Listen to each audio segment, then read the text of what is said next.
नमस्कार दोस्तों, आपकी ज़मीन, आपका प्लॉट, आपका मकान, आपकी संपत्ति, ये सब आपके अधिकार होते हैं। और जो भी संपत्ति आपके नाम है या आपके पूर्वजों के द्वारा आपको दी गई है, उसे बरतने का अधिकार केवल आपका होता है।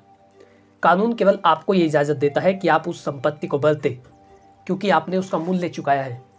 या तो वो आपके पूर्वजों के द्वारा आपको दी गई है, या फिर आपने अपनी खून पसीने की कमाई इकट्ठा करके उस संपत्ति को खरीदा है, चाहे वो मकान हो, दुकान हो, प्लॉट हो या कुछ भी संपत्ति हो। और ये आपका अधिकार होता है कि आप किस व्यक्ति को चाहे वो उस संपत्ति को बरत सके, या फिर आप उसे किराए पर दे दें कि भाई तू इस संपत्ति को बरत, इसके बदले में मुझे जो किराया देना है वो आप किराया तय कर लेते हैं। लेकिन यदि कोई ऐसा व्यक्ति हो जो आपको किराया भी ना दे और आपकी संपत्ति पर जबरन कब्जा कर ले, तो ये क्या होगा? इस कार्य को अपराध कहा जाता है। और ये एक गंभीर अपराध है यदि कोई दूसरा व्यक्ति किसी की संपत्ति पर बिना कानूनी अधिकार के कब्जा करता है और आपके साथ अन्याय किया जा रहा है। यदि कोई भी आपकी संपत्ति को बरत रहा है आपकी इजाज़त के बगैर, तो वो आप पर अन्याय कर रहा है।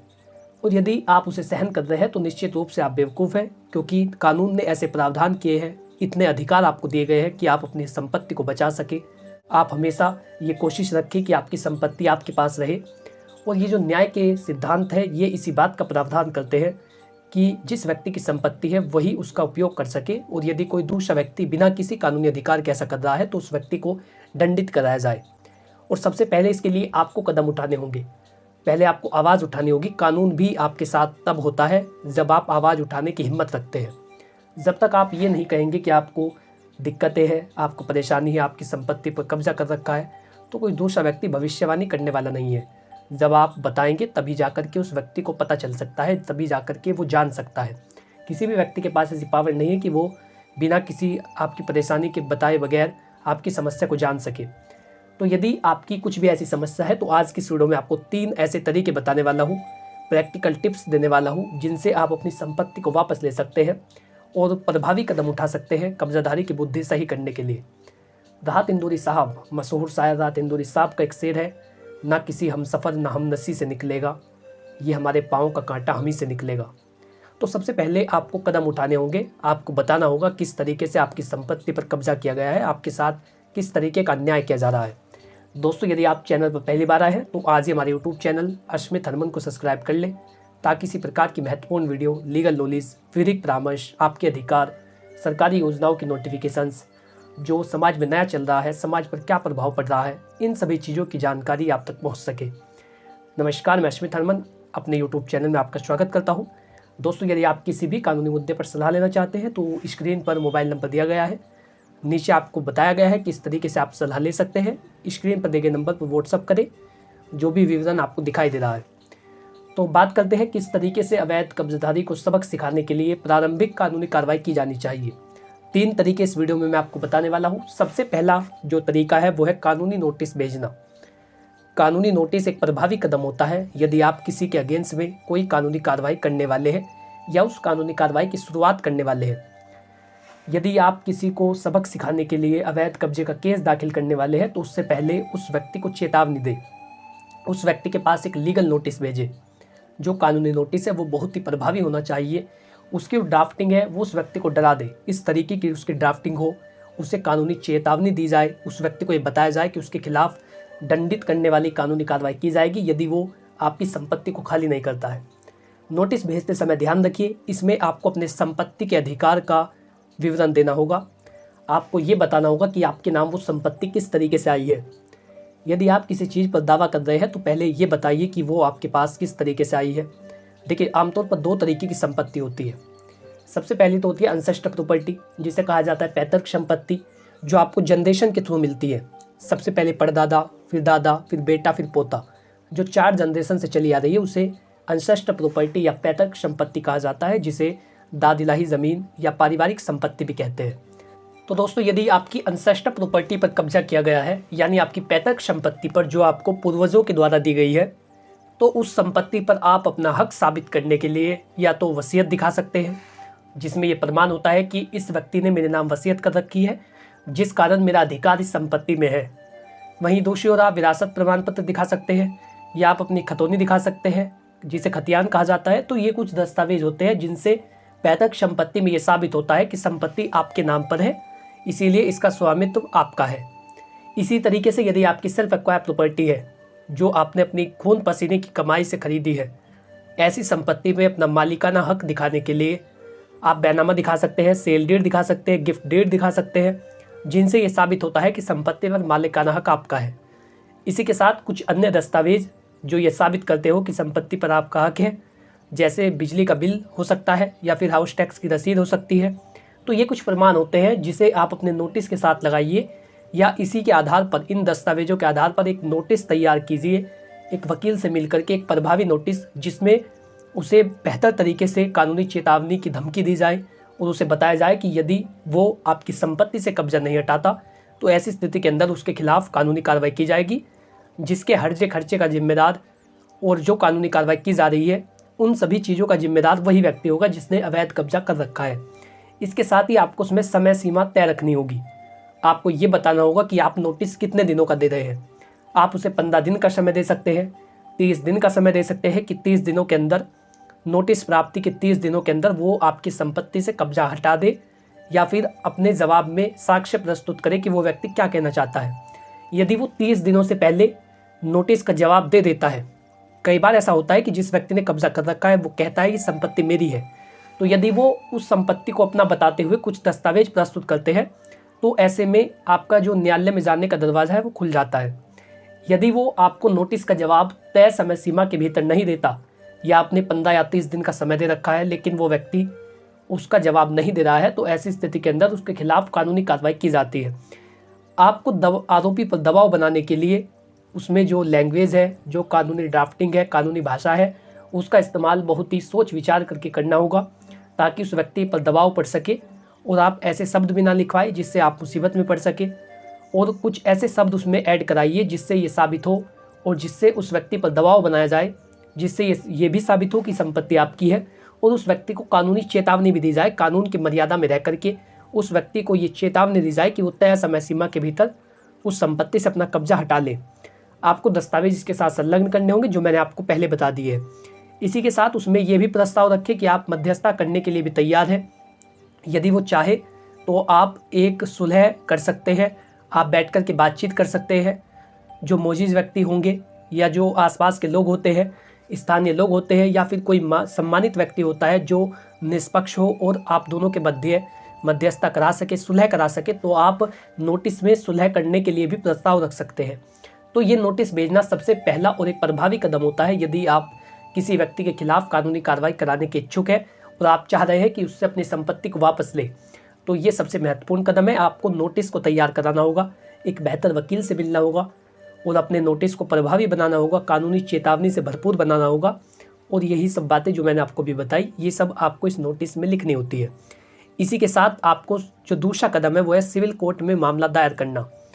सिविल कोर्ट में मामला दायर करने के लिए भी यदि आपको नोटिस का जवाब नहीं दिया जाता या फिर तय समय सीमा के बाद भी किसी तरीके का कोई रिप्लाई नहीं मिलता और दूसरा व्यक्ति ना तो अपना कब्जा हटाता है और ना ही आपको नोटिस का जवाब देता है, तो ऐसे में फिर आपको सिविल कोर्ट में जाना होता है। सिविल कोर्ट में जाने के लिए आपको प्रूफ की आवश्यकता होती है। आपको ये बताना होता है संपत्ति पर आपका मालिकाना हक किस तरीके से है, आपके पास पूर्व में उस संपत्ति पर कब्जा था। तो इन सभी चीज़ों के लिए आप कोर्ट में जा सकते हैं। यदि विवाद बढ़ जाता है, यानी उसने व्यक्ति ने या तो नोटिस का आपको रिप्लाई दिया है, या यदि रिप्लाई दिया भी है तो ऐसा रिप्लाई दिया है जिससे वो व्यक्ति कह रहा है कि संपत्ति मेरी है, तो यदि संपत्ति के स्वामित्व को लेकर के विवाद होता है तो फिर आपको कोर्ट में जाना होता है। प्रशासनिक अधिकारी बहुत ही कम होते हैं जो इस मामले में कोई हस्तक्षेप करते हैं, जबकि वो आपको न्यायालय में भेज देंगे चाहे कोई भी अधिकारी हो। तो यदि नोटिस का जवाब नहीं दिया जा रहा है और नोटिस की समय सीमा भी पूरी हो चुकी है तो फिर आपको कोर्ट में जाना होता है।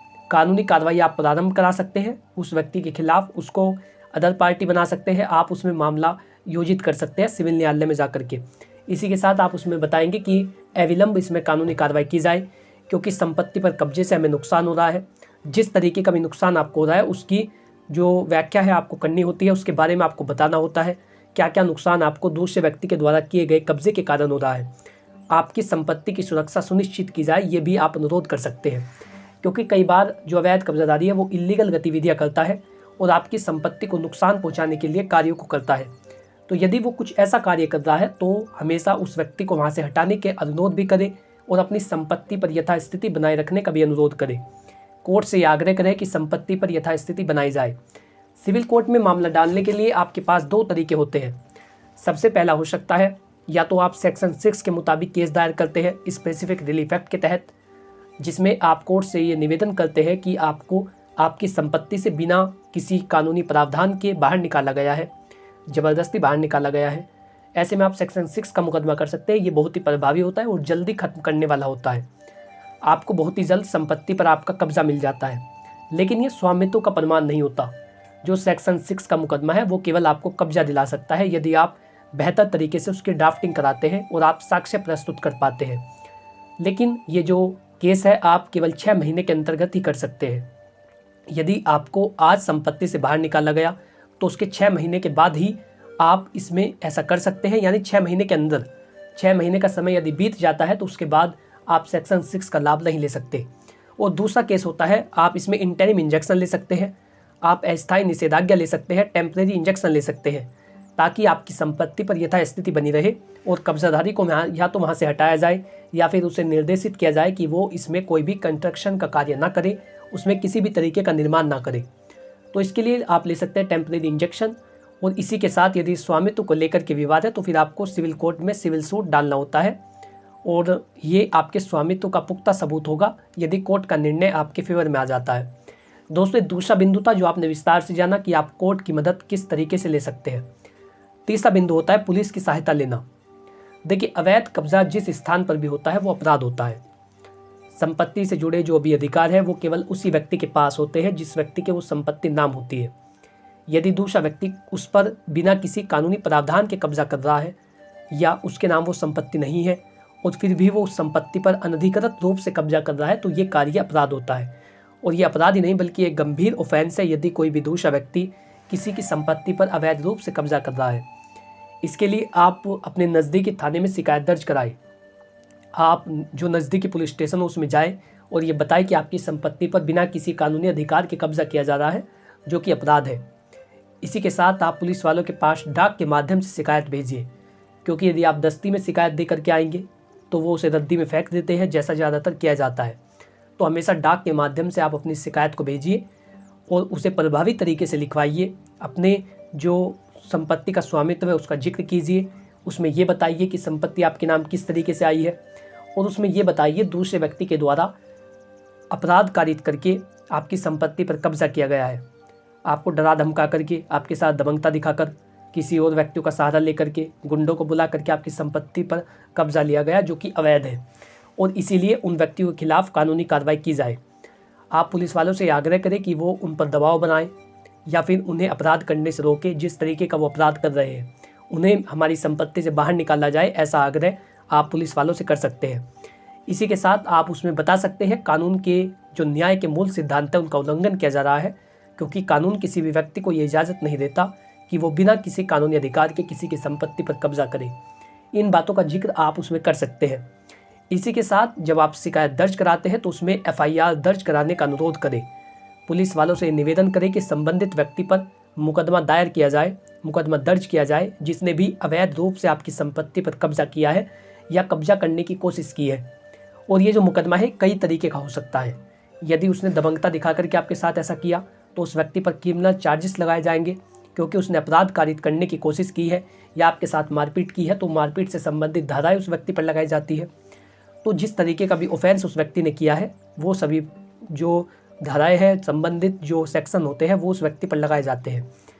यदि उसने किसी फर्जी दस्तावेज को प्रस्तुत किया है और आप उसके फर्जी होने के संबंध में कोई भी प्रमाण दे देते हैं तो फिर उस व्यक्ति पर फर्जीवाड़ा करने के आरोप में शिकायत दर्ज की जाती है, FIR दर्ज की जाती है, जिसके बाद उस व्यक्ति को जेल होती है।